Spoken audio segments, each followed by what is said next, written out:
원화가 휴지된 8가지 충격 원인. 지금 당장 달러를 사야 하는 이유. 파트 1. 충격적인 진실. 당신의 원화가 휴지 조각이 된 이유. 이것 하나 바꿨을 뿐인데 제 인생의 자산 관리가 완전히 달라졌습니다. 매일 아침 원화 가치 하락 뉴스에 무기력했던 50대 직장인 박 씨가 달러 투자로 활력을 되찾은 비결은 의외의 곳에 있었습니다. 오늘 그 모든 비밀을 남김없이 공개하겠습니다. 혹시 여러분은 최근 뉴스에서 코스피가 올랐다는 소식을 들었음에도 불구하고 환율은 여전히 꿈쩍도 하지 않거나 오히려 오르는 기현상을 목격하고 계십니까? 과거 같았으면 코스피가 강세를 보일 때 원화 역시 함께 강세를 보이는 것이 당연한 경제의 순리였습니다. 하지만 지금은 완전히 다른 세상에 살고 있습니다. 아무리 국내 증시가 상승세를 타도 환율은 쉽사리 내려오지 않는 고질적인 문제를 겪고 있는 것입니다. 몇 달 동안 환율이 계속해서 최고치를 경신하는 아주 특이한 현상이 우리 눈앞에서 벌어졌습니다. 오늘 잠깐의 진정세를 보인다고 해도 그 하락 속도는 코스피의 급등 속도에 비하면 너무나도 더디기만 합니다. 이처럼 우리의 소중한 자산인 원화의 가치가 휴지 조각처럼 빠르게 떨어지고 있는 근본적인 이유를 정확히 알고 계십니까? 이 문제는 단순히 경제 지표를 넘어 우리의 노후 자금과 직결되는 아주 심각한 사안입니다. 지금 우리가 이 현상의 실체를 제대로 파악하지 못한다면 평생 모은 자산이 잠자는 사이에 소리 없이 녹아내리는 참혹한 결과를 맞이할 수도 있습니다. 왜 한국 경제를 지탱하는 핵심 통화인 원화가 이렇게까지 힘을 쓰지 못하고 고독한 약세를 지속하고 있는지, 그 8가지 숨겨진 근본적인 원인을 오늘 파헤쳐 보겠습니다. 이 8가지 원인들은 단기적인 현상이 아니라 대한민국 금융 시스템의 뿌리 깊은 문제이며, 이 문제가 해소되지 않는 한 원화 가치의 추세적 하락은 고착화될 위험에 놓여 있습니다. 지금부터 제가 알려드리는 내용이 여러분의 자산을 지키는 최후의 방어선이 될 것이라 확신합니다. 파트 2. 뉴노멀의 시작. 사상 최장 최대 금리 역전의 덫. 원화 가치를 갉아먹는 8가지 근본적인 원인 중 가장 치명적이고 첫 번째 원인은 바로 금리입니다. 환율은 돈의 흐름을 충실하게 따라가는데 그 돈의 값을 결정하는 것이 바로 금리입니다. 돈의 즉 금리가 바뀌면 돈의 흐름도 당연히 완전히 뒤바뀔 수밖에 없습니다. 그런데 한국은행은 지난 수년간 초저금리 정책을 끝없이 고수해왔습니다. 현재 미국의 기준금리는 3.75%에서 4% 수준인 반면 한국의 기준금리는 2.5%에 불과한 상황입니다. 기준금리 자체의 엄청난 차이는 물론이고 시장금리에서도 심각한 문제가 드러납니다. 2년물 국채금리를 기준으로 봐도 미국은 3.6%인데 한국은 2.7% 수준에 머물고 있습니다. 만약 여러분이 자본을 가진 투자자라면 굳이 2.7%의 수익을 주는 원화 자산에 머무르기보다는 3.6%의 수익을 보장하는 미국 자산으로 돈을 옮기는 것이 훨씬 더 유리할 수밖에 없습니다. 이것은 곧 돈을 원화로 바꿀 이유가 사라졌음을 의미합니다. 심지어 수출 대기업들조차도 벌어들인 달러를 굳이 원화로 환전하여 2.7%의 수익을 기대하기보다는 달러 그대로 보유하며 3.6%로 운영하는 것이 훨씬 더 이익이 됩니다. 그 결과 기업들은 우리나라 원화로 환전하기보다는 달러를 그대로 들고 있는 경우가 폭발적으로 늘어났습니다. 더욱 충격적인 사실은 이번 금리 역전 현상이 대한민국 역사상 전례 없는 수준이라는 점입니다. 2022년 이후 대한민국은 사상 최대인 무려 2.0%포인트의 역전폭을 기록하고 있습니다. 게다가 이 역전 기간은 역대급인 무려 41개월째 지속되고 있습니다. 폭보다 훨씬 더 중요한 것이 이 기간의 길이인데 41개월째 역전이 지속되자 시장 참여자들은 이제 이건 고착화된 뉴노멀 아니냐라는 심각한 우려를 갖게 되었습니다. 이런 고착화된 인식이 생기자 기업들은 더욱 원화 환전을 꺼리게 되고 달러 운영을 선호하게 되면서 환율 상승 현상이 고스란히 고착화되는 악순환이 시작된 것입니다. 심지어 지금은 미국이 금리를 낮추고 있음에도 불구하고 우리가 미국보다 더 낮은 상태라는 점이 현재 상황의 심각성을 더욱 배가시킵니다. 기간이 길어질수록 원화 가치는 버티지 못하고 빠르게 힘을 잃으며 휴지가 되어가고 있는 것입니다. 파트 3. 한국은행의 그림자, 멈추지 않는 무자비한 돈풀기. 두 번째 근본적인 문제는 한국은행이 지난 몇 년간 찍어낸 돈의 양과 관련이 있습니다. 결국 환율은 한국은행과 미국 연준, 누가 더 많은 돈을 찍어냈느냐의 싸움이기도 합니다. 최근 미국 정부의 막대한 재정 지출 때문에 달러가 휴지가 되고 있다는 뉴스가 많아 당연히 미국이 우리나라보다 돈을 훨씬 더 많이 찍었을 것이라 오해하기 쉽습니다. 하지만 통화량 변화를 나타내는 M2 지표를 2022년 1월부터 현재까지 살펴보면 놀라운 결과가 드러납니다. 미국은 같은 기간 동안 통화량 M2 증가율이 단 3%에 그쳤습니다. 반면 한국은행은 무려 20.4%라는 엄청난 속도로 돈을 찍어냈습니다. M2가 이처럼 기하급수적으로 늘어난 원인의 약 80%는 한국은행의 정책 때문이며 나머지 20% 정도는 정부의 몫이라 할 수 있습니다. 한국은행이 미국 연준과 정책 공조를 해오던 관행을 깨고 이렇게 독자적으로 돈을 무자비하게 뿌려댔기 때문에 우리 원화가 다른 통화들보다 훨씬 더 빠른 속도로 가치를 잃고 휴지 조각이 되고 있는 것입니다. 사실 한국은행이 초저금리를 40개월 넘게 유지하고 미국보다 7배나 더 빠른 속도로 돈을 풀어냈던 것을 고려하면 환율은 이미 훨씬 더 높은 수준이었을 것입니다. 하지만 한국은행은 천문학적인 규모의 외환 보유고를 외환시장에 풀면서 환율을 인위적으로 억눌러 왔습니다. 잠시 1,300원대까지 내려보냈다가도 시장의 원리가 이미 환율 상승 쪽으로 방향을 잡았기 때문에 용수철처럼 다시 튀어오르는 현상이 무려 3년째 반복되고 있는 것입니다. 돈을 찍어내면서 그 부작용을 외환 보유고로 막는 것은 외환 보유고를 소진시킬 뿐 결코 시장 자체의 흐름을 뒤바꿔 놓을 수는 없다는 명확한 사실이 증명되고 있습니다. 파트 4. 증발해버린 달러 공급, 수출 대기업의 냉정한 선택. 세 번째 원인은 외환 시장에서 달러 매도가 실종되었다는 점입니다. 대한민국은 수출 중심 국가이기에 달러 공급의 주체는 당연히 수출 대기업들입니다. 이 기업들이 벌어들인 달러를 원화로 환전해야 국내 외환 시장의 달러 공급이 원활해집니다. 그러나 지금 우리나라의 수출 기업들은 달러를 원화로 환전할 이유가 전혀 없는 상황에 놓여 있습니다. 가장 큰 두 가지 이유가 이들의 냉정한 선택을 이끌고 있습니다. 첫째는 미국 현지에 대한 투자 압박입니다. 트럼프 대통령 시절부터 이어진 미국의 강도 높은 요구와 압박으로 인해 국내 기업들은 미국 현지에 대한 투자를 지속적으로 늘려야 하는 숙명을 안고 있습니다. 결국 벌어들인 달러를 그대로 미국에 투자해야 하는 상황인 것입니다.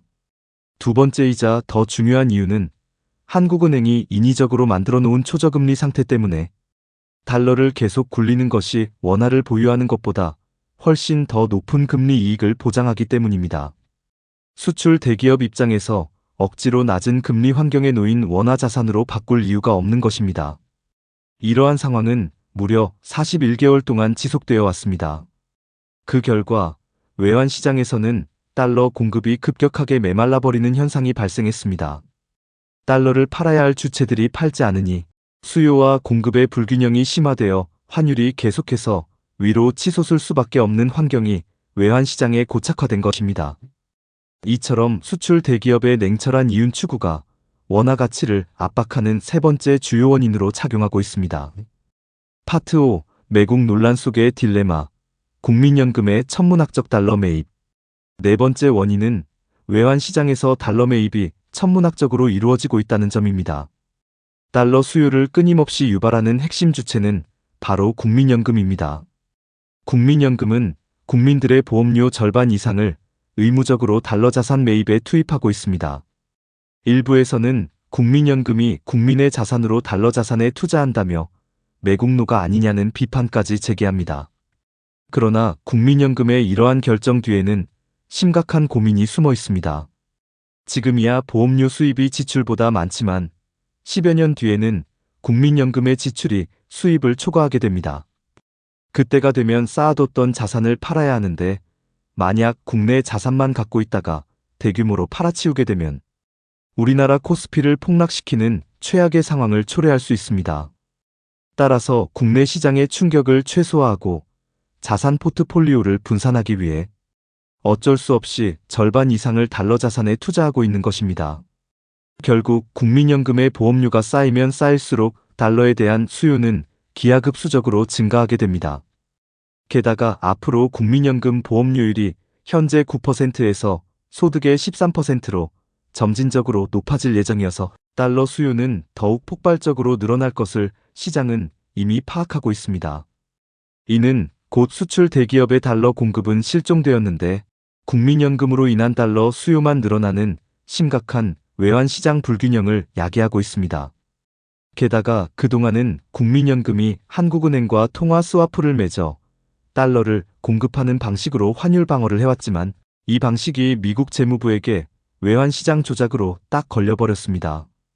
미국 재무부가 올해 상반기에 이를 명시적으로 견제하고 혼낼 수 있다고 경고했기 때문에 이제 국민연금의 환율 개입은 사실상 불가능해졌습니다. 결국 한국은행은 외환 보유고를 동원하는 것 외에는 환율 방어에 쓸 수 있는 카드가 거의 남지 않게 된 것입니다. 파트 6. 고갈되는 외화국 간 적자 재정과 200억 달러의 짐. 다섯 번째와 여섯 번째 원인은 국가 재정의 불안정성과 외환 당국의 개입 능력 상실에 대한 우려입니다. 다섯 번째는 우리가 내년도 적자 재정을 대규모로 꾸린 것이 시장에 미치는 부정적인 영향입니다. 한국의 10년물 국채 금리는 불과 몇 달 전만 해도 2.8% 수준에서 안정적으로 움직였습니다. 그러나 최근 들어 3.2%에서 3.3%까지 급격하게 상승하고 있습니다.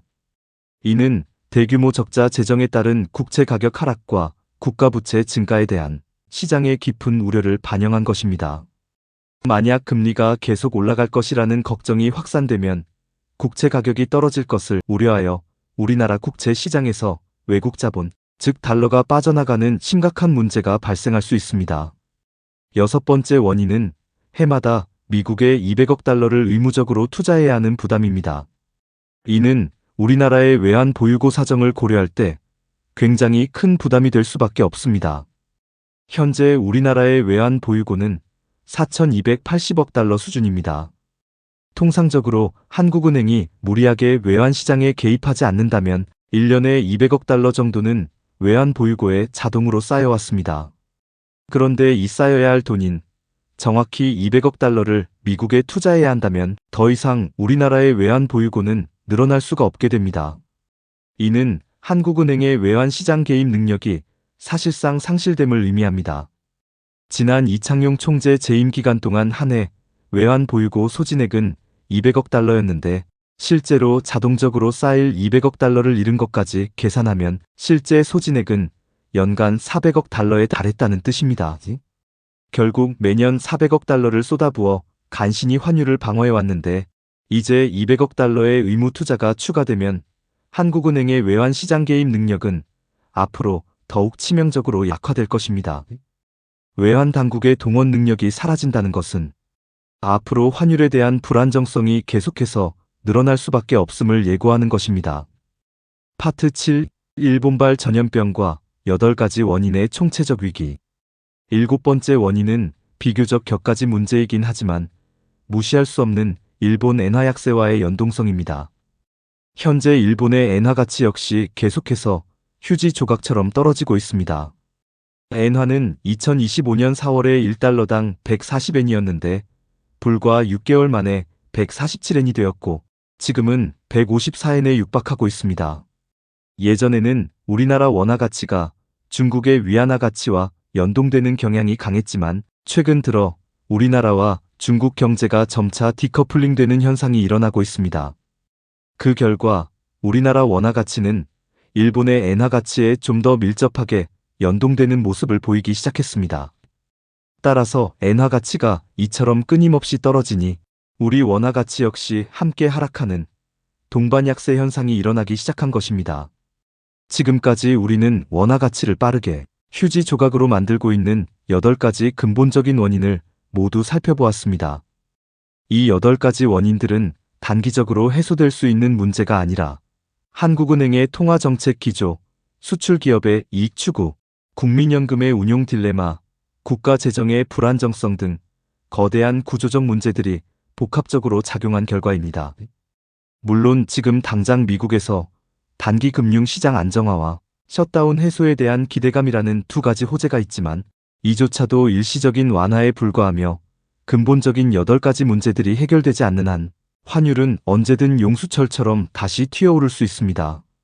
한국은행 총재의 임기가 내년 4월까지인 점을 고려하면 통화정책 기조가 당장 크게 바뀔 가능성도 희박합니다. 결국 이 외환시장의 기조가 바뀌기 위해서는 8가지 근본적인 문제들 중 상당수가 해결되어야만 할 것입니다. 파트 8 자산을 지키는 최후의 방어선, 승리의 환전 전략. 그렇다면 우리는 이처럼 환율이 치솟는 위기의 상황 속에서 어떻게 소중한 자산을 지켜야 할까요? 저는 2019년부터 지금까지 동일한 원칙을 가지고 자산관리 전략을 일관되게 해왔습니다. 그것은 바로 3년 평균보다 아래로 떨어지면 환전하라는 단순하지만 강력한 원칙입니다. 환율이 지금처럼 끝없이 치솟을 때는 도대체 언제 꺾이겠느냐라는 절망적인 생각을 하기 쉽습니다. 하지만 환율은 그 변동성이 매우 크기 때문에 한없이 오르다가도 의외로 급격하게 떨어지는 순간이 반드시 찾아옵니다. 직전 3년간의 평균 환율은 현재 1353원입니다. 불과 5개월 전만 해도 환율이 1달러당 1346원까지 내려갔었던 때가 있었습니다. 이처럼 1353원이라는 3년 평균보다 더 아래로 내려갔을 때가 달러 자산을 매입하기 위한 가장 최적의 타이밍이라고 볼 수 있습니다. 또한 약간 높긴 했지만 지난 9월에도 환율이 1371원까지 간 적이 있습니다. 이처럼 평균에 근접하거나 평균 이하로 떨어지는 순간이 오면 그때마다 자산의 일부를 달러로 꾸준히 환전해두는 전략이 현재의 불안정한 시장 상황에서 가장 유효한 방어 전략이 될 수 있습니다. 현재 환율 상승을 유발하는 10가지 원인 중 2가지만 일시적으로 완화되었을 뿐 나머지 8가지 근본적인 문제들은 건재하기 때문에 원화 가치 하락에 대한 추세는 쉽게 꺾이지 않을 것입니다. 자산을 지키려는 개인 투자자는 시장의 감정적인 동요에 휩쓸리지 말고 이 명확한 기준, 즉 3년 평균 환율을 기준으로 삼아 냉정하게 환전 타이밍을 포착해야 합니다.